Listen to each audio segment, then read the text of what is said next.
ao amanhecer, com o pastor Antônio Freire. Não nos conformes com esta era, por isso espera, em Deus espera. Louvado seja Deus. Meus amados irmãos, a paz do Senhor, bom dia. Graças ao nosso Deus por mais um dia, mais uma oportunidade para fazermos a obra de Deus, para aprender um pouquinho mais. Nossa vida deve ser toda ordenada no caminho do Senhor. E, como tal, a gente precisa da graça de manhã, de tarde, de noite. A gente precisa todo dia estar em comunhão com Deus e todos os dias aprender um pouquinho mais. Então, faz parte, é o alimento da alma, a palavra do nosso Deus. Nós vamos meditar no Salmo 109. Todos nós, cada discípulo do Senhor, tem oportunidade de aprender, oportunidade de crescer, porque, na verdade, é uma bênção estar na presença de Deus e ter consciência disto. Então, recorrer à Palavra Santa. O nosso tema é salvação e ajuda. Salmo 109, versículo 26 a 31. Ajuda-me, ó Senhor meu Deus, salva-me segundo a tua misericórdia, para que saibam que esta é a tua mão e que tu, Senhor, o fizeste. Amaldiçoem eles, mas abençoa tu. Quando se levantarem, fiquem confundidos e alegre-se o teu servo. Vistam-se os meus adversários de vergonha e cubram-se com a sua própria confusão, como com uma capa. Louvarei grandemente ao Senhor com a minha boca, e louvá-lo-ei entre a multidão. Pois se porá à direita do pobre, para o livrar dos que condenam a sua alma. Você já pensou, ou já teve a experiência, já ouviu alguém condenando as almas? Como é que se condena a alma? Não acreditando na verdade. A maneira mais prática de condenar uma alma é quando se traz à luz, quando se trabalha o mal daquela pessoa e não a grandeza de Deus.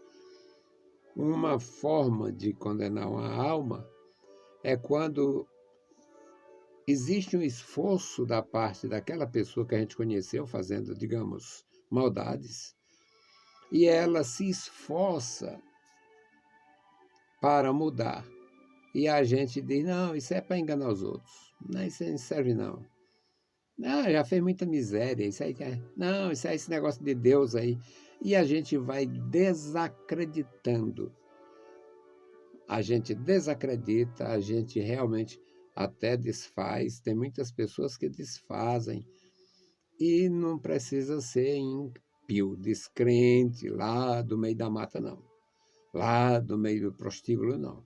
Às vezes, na igreja mesmo, tem aqueles do dedão apontador, apontando, nem sem serve para nada. Gente que eu conheço, infelizmente, é verdade. Tem muitos que a gente conhece, passa o tempo e a pessoa é do mesmo jeito, complicado, e às vezes negócios ruins e tal. Mas nós não podemos nunca condenar. Eu posso me precaver. Eu conheço o lado não decente da pessoa, então não quero amizade com quem é suspeito, com quem anda se escondendo da polícia. Eu não quero amizade com quem tem a fama de ser desonesto. Eu não quero amizade com quem só fala o mal, a boca suja, a boca porca. Eu não quero amizade com falastrões. Eu não quero amizade com pessoas que se ocupam só com a vida alheia. Na verdade, o exercício de falar da vida alheia, todo mundo pratica. Mas uma pessoa que nunca tem uma mensagem, nunca tem uma coisa positiva, então, estas pessoas caem em descrédito e quando elas tentam se consertar, aí vem o outro e mata a alma. Nem sempre presta para nada. Não acredito nele. Eu não acredito nele. E é cruel. Então o salmista, ele pede socorro. Ajuda-me, ó Senhor meu Deus. Salva-me segundo a tua misericórdia. A maioria absoluta, a maioria esmagadora dos servos de Deus, na antiga e na nova aliança, eles não se apresentam diante de Deus com seus troféus. É dificílimo. Tem uns casos que impressionam, mas são raros. Aquele caso do Ezequias, quando o profeta entrega a mensagem e diz: olha, põe a tua casa em ordem, porque essa doença é para a morte. Você vai morrer. Põe a tua casa em ordem. Aí o rei vira de costa para as pessoas, se vira para a parede, conversa com Deus, se apresenta. Tu conhece, tu sabe que eu sou fiel, tu sabe que eu ando na tua presença, tu sabe. Só faltou dizer: se tu fizer isso comigo, é injusto.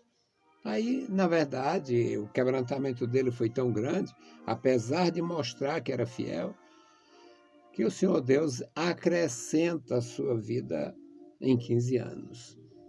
Agora, meus amados, é muito difícil. A grande maioria sabe que é só pela misericórdia que a gente está de pé, é só pela misericórdia que a gente tem missão, que a gente tem uma chamada, tem uma função na obra de Deus, só pela misericórdia. Isto eu não tenho a menor dúvida.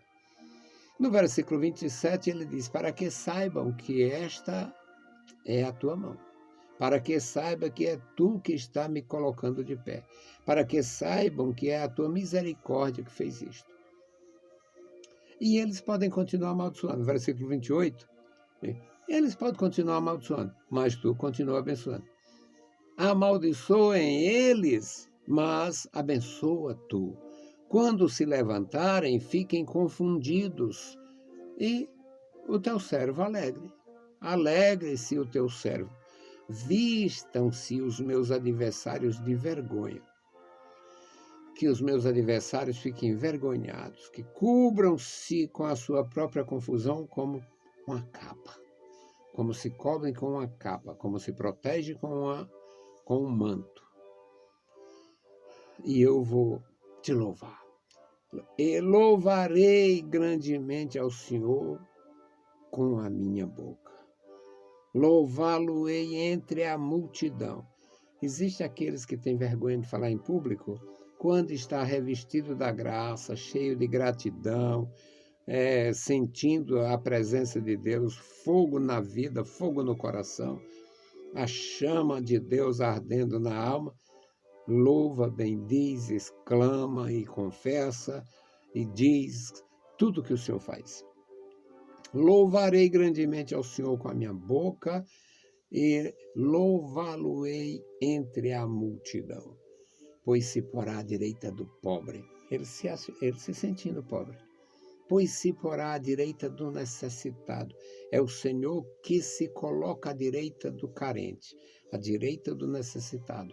Ele se coloca do lado direito para segurar a mão do pobre, do necessitado, do enfermo, daquele que está sem força e sem vigor. Pois se porá à direita do pobre para o livrar dos que condenam a sua alma. Quando o Senhor opera na vida da gente. Pode quem quiser desacreditar quando você... E quantos já passaram por isso? Uma das figuras mais importantes da Bíblia passou por isso, sofreu isso. Saulo de Tarso. Saulo se converteu e passou um período sem ninguém acreditar. Agora, tinha uma certa razão. Os fariseus não acreditavam muito na conversão do Saulo, porque ele tinha sido um fariseu decidido, daqueles que tomavam decisões para perseguir os discípulos. Então, mudar de uma hora para outra confundiu muito a cabeça dos fariseus. E os cristãos não acreditavam no Saulo pela mesma razão. Saulo perseguiu a igreja. Saulo forçava as pessoas a blasfemar do nome de Jesus. E agora Saulo se torna um defensor ardoroso do Evangelho, pregando a mensagem de Cristo, defendendo que aquele homem judeu chamado Jesus, filho de Maria de Nazaré, filho de José, como assim era conhecido pela sociedade, por causa daquela adoção gloriosa. E como é que aquele homem, aquele judeu que ninguém acreditava a princípio, o próprio Saulo desfazia, agora o Saulo está dizendo, Jesus é o Cristo. Jesus é o Cristo. No começo, ninguém chamava de Jesus Cristo. Era Jesus, o filho de Davi, porque era da casa e família de Davi. Jesus de Nazaré, Jesus que veio de Nazaré, porque era o lugar onde ele vivia, onde ele cresceu. Jesus de Nazaré, Jesus filho de José, Jesus o carpinteiro, mas só após a ressurreição, só após o Pentecoste, com toda a grandeza do poder de Deus, é que Jesus passa a ser chamado por todos, pelo menos na igreja e aqueles mais aproximados que tinham conhecido, que tinham ouvido Jesus pessoalmente. Então, ele é o Cristo, Jesus Cristo, Jesus é o Cristo, Jesus Cristo, Jesus Cristo, Jesus é o Cristo, ele é o Cristo. Assim, meus amados irmãos, nós recebemos a graça para confiar.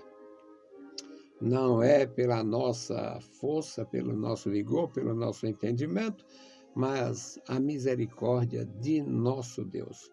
Aqui o nosso tema, salvação, o Senhor trazendo a salvação, Ele salvando. Em Deus temos a salvação e a ajuda. Que Deus abençoe meus irmãos grandemente. Hoje nós vamos orar pelo irmão Carlos, a irmã Norma e a família. Querido Senhor, Pai Santo que está nos céus, nós te louvamos. Obrigado por mais um dia que tu nos concede. Obrigado, meu Senhor, pelos nossos amados irmãos. Abençoa a tua igreja, abençoa, meu Senhor, cada servo teu, membros e congregados, homens e mulheres, nossos cooperadores, auxiliares da palavra, Senhor, nossos irmãos visitantes, nossos irmãos recém-chegados. Abençoa, Senhor, guarda os meus irmãos. Faz maravilhas, meu Senhor, na tua igreja. Também queremos, meu Senhor, te apresentar o irmão Carlos, a irmã Norma, meu Senhor, tu conhece, abençoa o casal, abençoa a família, toma a vida deles em tuas santas mãos. Dá saúde, dá graça aos meus irmãos, manifesta o teu poder. Este memorial da oração, toma em tuas santas mãos cada vida, homens e mulheres, Pai. Os idosos na tua casa, os enfermos, guarda os meus irmãos. Pai bondoso, ouve a nossa petição, nós te pedimos em nome de Jesus.